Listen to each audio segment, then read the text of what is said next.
সিপিআইএমের বিরুদ্ধে জাতীয় পতাকা অবমাননার অভিযোগে সরগরম হলো বিশালগড়ে। বিজেপি বিশালগড় মণ্ডলের উদ্যোগে আজ সন্ধ্যায় দীক্ষার বিক্ষোভ মিছিল সংঘটিত করা হয় বিশালগড় বাজারে।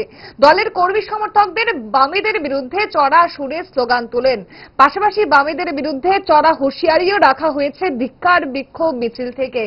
মিছিল কর্মসূচি নিয়ে মণ্ডল সভাপতি তপন দাস জানান, আপনারা সকলেই জানেন যে কিউবার রাষ্ট্রদূত আমরা দেখেছি ত্রিপুরায় এসেছিলেন সিপিএম এর একটা কার্যক্রমে, দুটি কার্যক্রমে। সেখানে আমরা লক্ষ্য করেছি এদের দেশদ্রোহী মনোভাব এবং আমাদের যে জাতীয় পতাকা এবং জাতীয় যে সঙ্গীত তার যে অবমাননা হয়েছে, তার বিরুদ্ধে আজকে আমরা বিশালগড় মণ্ডল কমিটি আমরা বিক্ষোভ মিছিলে সামিল হয়েছি।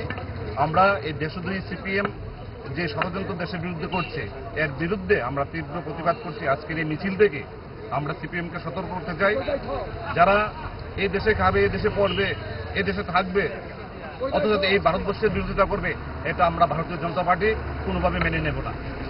এর জন্য আমরা আজকে বিশালগড় মণ্ডল কমিটির উদ্যোগে আমরা বিক্ষোভ মিছিলে সামিল হয়েছি।